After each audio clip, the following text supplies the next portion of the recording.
we're going to do is to invite Alwyn to summarise over 10 or 15 minutes what we think this initial output of the conference is, and hopefully there'll be some time for questions then. And then Michelle Hopper has very kindly agreed to give us a 10-minute update on the feasibility study into R mode. That has not yet been reported to partners, so it's an early look for this audience. Now, I did say yesterday we were going to use the green widgets, the scorers, to try and score and prioritise our thinking around the different services that have been developed. But unfortunately, the green widgets have been taken away from us. We didn't have them for today as well. I have thought about a show of hands, but I suspect it would be fairly inconclusive. So on this occasion, I'm afraid we're going to have to skip that. But what Georgina is thinking about is putting out a questionnaire. I know questionnaires after conferences are a nightmare, but if you were able to spend a couple of minutes scampering through a questionnaire, perhaps that would be a way of us just collating some thinking from this grouping. So I'll leave that in your mind. So with no further ado, I'll hand over to Alwyn to summarise. Thank you very much indeed. Thank you very much, Neil. As requested, there's a 50-slide presentation coming up this time. I'm joking, of course. It's about 100. So, good morning. As we come to the end of this, a successful second ACCSEAS conference, it gives us an opportunity to reflect on the way forward. We've had many discussions on the services as we've been presented over the last couple of days, and the workshops yesterday gave us an opportunity for more detailed discussions about what should happen in the North Sea region. I hope I've captured the essence of those discussions here. A couple of days ago, I began my presentation with the challenges in the North Sea region. In particular, there are issues with increased sensitive traffic, bigger vessels, reduced sea space, traffic pinch points for the mariner to deal with. What should we as a region do about this? What opportunities exist to improve the situation for the mariner and indeed the entire logistics chain? Well, ACCSEAS was formed, and we carried out a detailed analysis of the region to work out exactly what was going on, both currently and potentially in the future. We developed pictures such as this to highlight the issue of accessibility and to get feedback from users about the sea space, about what they think is going on. We did this at last year's conference and to some extent at this year's too. As you've seen and discussed for the last couple of days, ACCSEAS has proposed and started to develop solutions to the problem of accessibility using IMO's e-navigation concept. This list is a summary of those services that will be demonstrated to show how accessibility will be improved with e-navigation implemented in the North Sea region. They are a diverse set of services, but they have the mariner and the shore-based operators at their heart. Demonstrations will be taking place later on this year and during the next conference, and will be key to showing how well the services we think will improve accessibility have actually performed.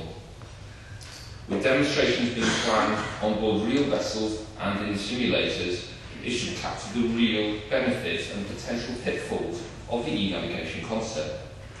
It will also highlight areas for need further development or improvement. The feedback from users will be key to ensuring that when operational services have been implemented in the future, they will do so with a minimum risk and maximum benefit.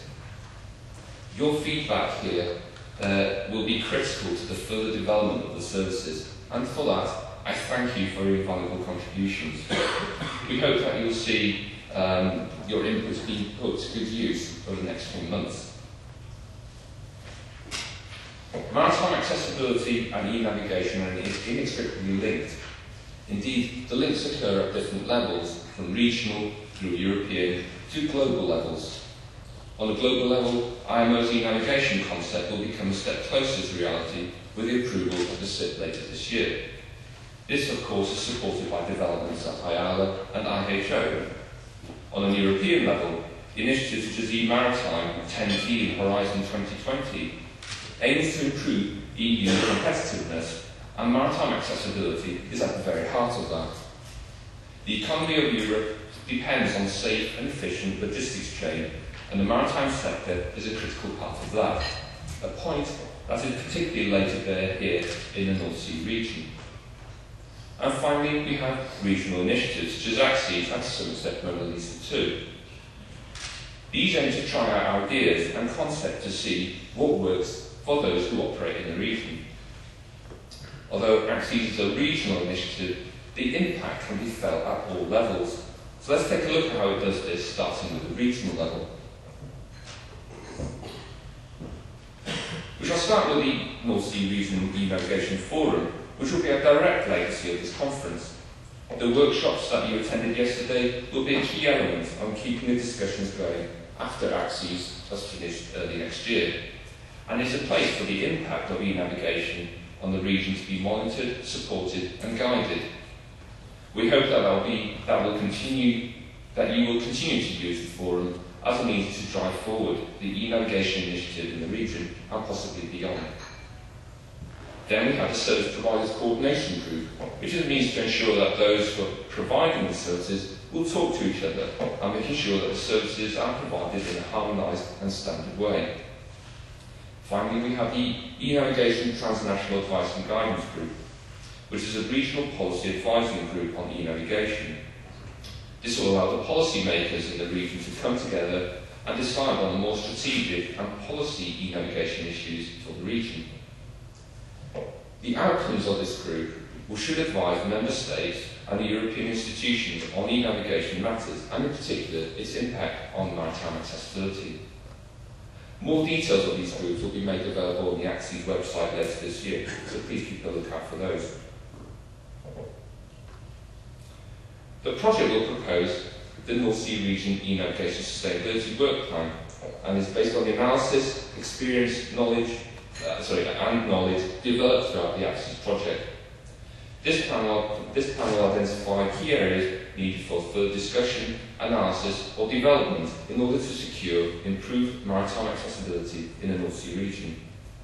The implications of the work plan, I suspect, will be felt much further afield as a benchmark on how to implement e-navigation on the ground, so to speak. There will be opportunities to extend and evolve the testbed that was started in ACCSEAS with perhaps different services or employing the developed services in different areas. This will be a major legacy of the project that allows you to take the developed testbed and use it for further testing. The testbed uses open source software in the main, so other stakeholders can add to or modify what we've done in ACCSEAS with a minimum outlay. The real impact of e-navigation on maritime accessibility can really be seen at the European level. As you've heard for the last couple of days, e-maritime and e-navigation are very much in harmony in terms of aims and objectives. Indeed, the technological developments in e-navigation and in the ACCSEAS testbed will be of real benefit to the services and concepts within the e-maritime initiative. The key advantage of e-navigation as a concept can be appreciated when it's set against the wider logistics chain that the maritime industry is a key part of.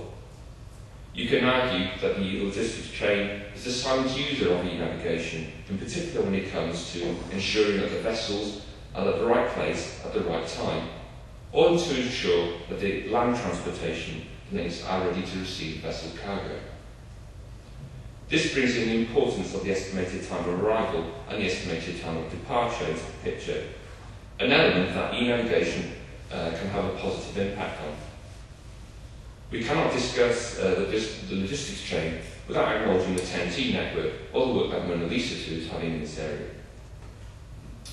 The ACCSEAS testbed will begin to show the advantages of e-navigation not only to the mariner and the shore-based operators, but to the even wider users of maritime transportation. And there is a real opportunity to do this through e-maritime. This will be one of the key topics in an ACCSEAS workshop being held in the European Parliament in Brussels in 2 weeks' time. Looking at a more technical side of ACCSEAS, the scalable nature of the ACCSEAS testbed means it can be extended very easily to other regions in Europe. This is certainly feasible in the Atlantic, Arctic, Baltic and the Mediterranean These regions may already have e-navigation services being trialled, but the key to e-navigation is that it harmonises and standardises the way of how services can be implemented and used. There are certainly mutual benefits and learning opportunities to be realised in doing this. Indeed, the extension of the ACCESS testbed can be applied on a global basis. Our partners in Denmark and Sweden are involved in a memorandum of understanding with the Republic of Korea to set up a global testbed, and this will be based on the ideas developed within the ACCESS project. This will be a great achievement to link different parts of the globe with a harmonised means of testing e-navigation. It's heartening to note that many of the delegates here are from outside the North Sea region, some from as far as Korea and Australia. This is a testament and a demonstration that a regional project has global implications on the development of e-navigation. Finally, but certainly not least, the results of ACCESS will be presented to IMO, IALA and IHO. After the project has tested its services, the results will be made available to these organisations to help them decide on the best way forward on the e-navigation concept. ACCESS will be using IALA's initiative of collecting testbed results in a standardised way, for example.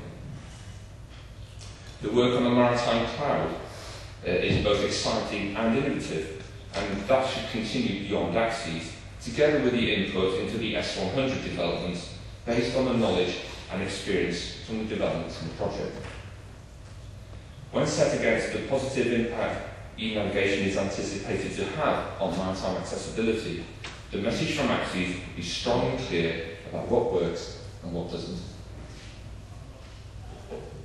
So in conclusion, we've shown over the last couple of days how ACCESS project has the potential for making a real positive impact on the maritime accessibility and safety in the North Sea region.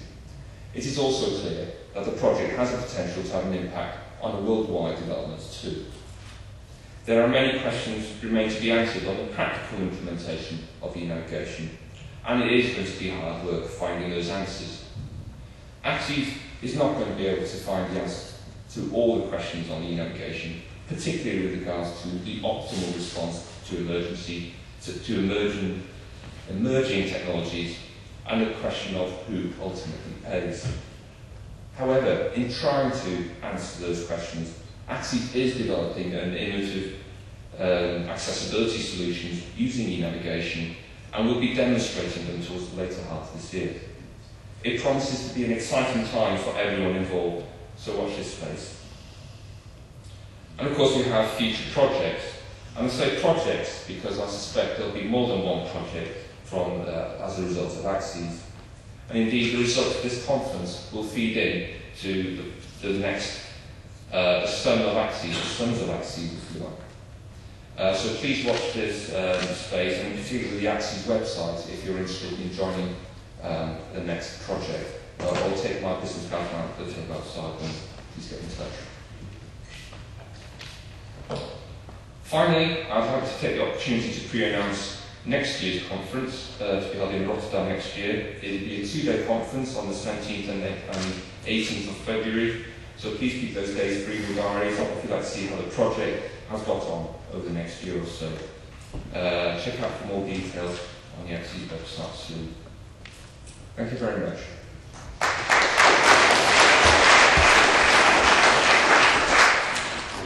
Thank you very much indeed, Alvin. Right, ladies and gentlemen, 5 minutes or so on. Any questions that might be out there, please? Raymond, you had a question on training. Thank you very much. Throughout the last 36 hours or so, constantly and repeatedly has arisen the question of education and training. And my question and possibly suggestion concerns training the trainers, because following my earlier own training in the British Royal Navy, and a number later on, a number of courses in Merchant Navy, nautical colleges, I have found that the nautical skills, professional skills of seafarers bringing their talent ashore to teach others and wishing to teach has been beyond doubt. What has disappointed me in almost every case in several colleges is the teaching skills and the skills of speaking and presentation, and also the lack of knowledge of the psychology of learning, understanding the mind of the student, the learners, which are, of course, essential teaching skills. And should we not, my question really is, should we not persuade officers coming ashore with great sea experience to go on teacher training courses of considerable length and depth to better present their teaching when to those who need continuous professional development, as indeed we all do. Thank you.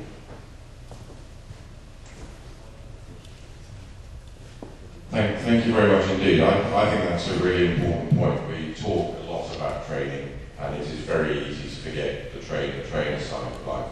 And I was thinking about this last night. I was thinking one of the ways of testing some of these services would be to put them into the training environment. One could go to the training schools, put them into simulators there, and as the mariners come back from sea and do their update to ACCSEAS or whatever it is they're doing, they could test some of these concepts in the simulators and they could give their user input to them. So I think there is something in here about trainer. There's a key issue in here about how we get the expertise, the knowledge that's being developed by the project team out there into the training environment so it can be tested and prepared so that as these services come on stream, then people have been made aware of them and perhaps started to use them at least in a simulation environment.